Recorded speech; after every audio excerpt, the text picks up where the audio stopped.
Folks, this is part 2 of the weekly market recap going over Tuesday. And on Tuesday, we had the same bias or upside, but just with more market context and narrative, as well as, market go to a drawn liquidity.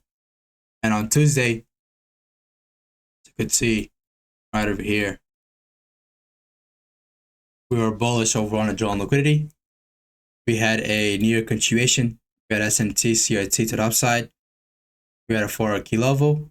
And on Tuesday, our overall big CRT is right over here. And we have we're using the smaller CRT to target the bigger CRT. And on Tuesday, it was a break-even trade. How come? Because we use the smaller CRT as a take profit and a break-even. Now, I wouldn't use it as a take profit, just use a break-even. So market came back down to our entry and stopped us out. And eventually, market proceeded to go up higher from here. See, market had an entry and eventually went up to our drawn liquidity. So on Tuesday, our setup happened. You see Model 1 happened. And this our entry is not supposed to be the Model 1, by the way. It's supposed to be in the resistance block. We entered on the Model 1 itself. And it's not supposed to be our entry. Put a stop loss here. Take profit here. Our first market hit, I'll take profit. Small range CRT high first. I was like a broke even. Okay. Market our break even spot. So I'm gonna break even. Eventually, market pulled all the way back and stopped us out at a break even. So now we made about 3 mistakes here. Mistake number 1, we foamed it in. Because I knew damn well during this time that the resistance block is supposed to be our entry. Missing is part of the game, but FOMO isn't. If my model doesn't show up, I don't trade, period. And in this case, Model 1 did show up. I was supposed to trade, but I took the wrong entry. And I literally have fucking proof, such evidence of when the wick is over in the body, the market would tap the wick because there's nothing orders over there and go up higher or lower. This is another proof right over here. I can go back and try to give you guys more proof.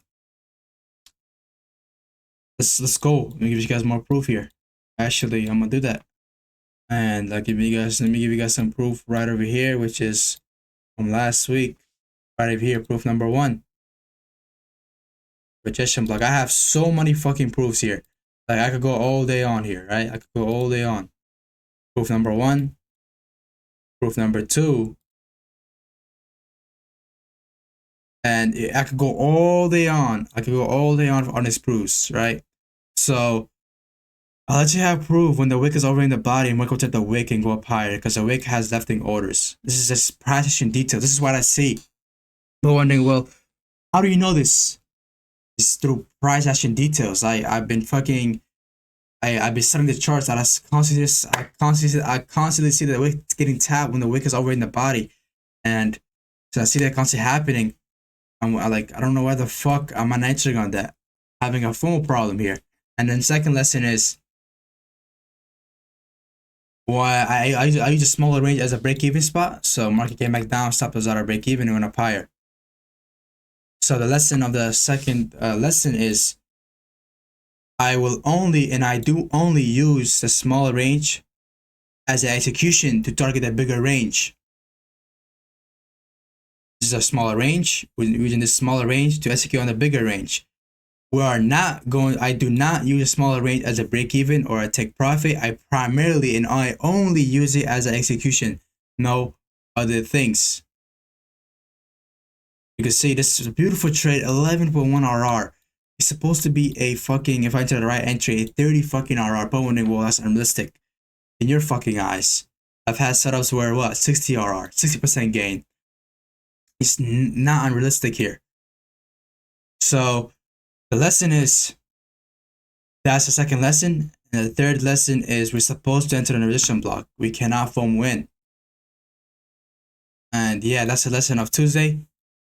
This is part 2 out of the 5. Lesson on Tuesday is I cannot fucking foam into the market. Missing is part of the game, but FOMO isn't.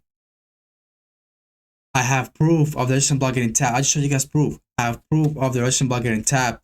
When the wick is over in the body, the market taps the resistance block because resistance block has left-handed orders. The wick has left-handed orders that needs to be filled. Then eventually we'll go market up a higher or lower if you're correct. So our energy is supposed to be on this resistance block itself. And that's the lesson. We're meant to enter the resistance block because the wick is over in the body visually and my eyes and my instincts. Second is I do not and I will not use a smaller range as a break even or a take profit. I'll use a smaller range primarily as a execution. I do not use it as a take profit or a break even. I primarily use it as an execution. Nothing else, just that. And I do not phone win. So the lesson of this whole trade, to give the summary here, I'll move you guys in the present tense. I do not phone win. When the wick is over in the body, I'll enter the resistance block or I will not enter at all because I have proof for the market tapping the resistance block. Missing is part of the game, but FOMO isn't. If my model doesn't show up, I do not execute. I do not trade. Period. I do not FOMO win. I do not have a fear of missing the setup. I do not have a fear of missing the setup. I do not have the fear of missing the setup. I repeated it multiple times to let myself know. And the next lesson is I do not use a smaller range CRT as a break even or a take profit. I primarily just use it as a execution and nothing else but that. This is the part 2 out of the 5 weekly market recap. Thank you for watching. Make sure you guys like, comment, share, and join the description down below. Very valuable lesson. We're supposed to have a 30-yard trade, so yeah, we're gonna have this in the future, but we just gotta learn. You know, all part of the process. We cannot rush greatness. It's all part of the process here. I'm very happy with the trade, and I had another problem as well during the Tuesday trade, which I just got reminded of. I do not break even too early. In this case, I broke before the news AV came out. I fucking break even.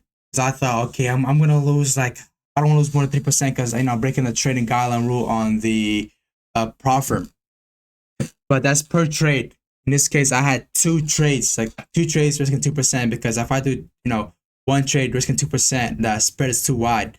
So I put 2 trades to make it up to 2%, which the rule says a 1 trade can exceed 2% loss, 3% loss.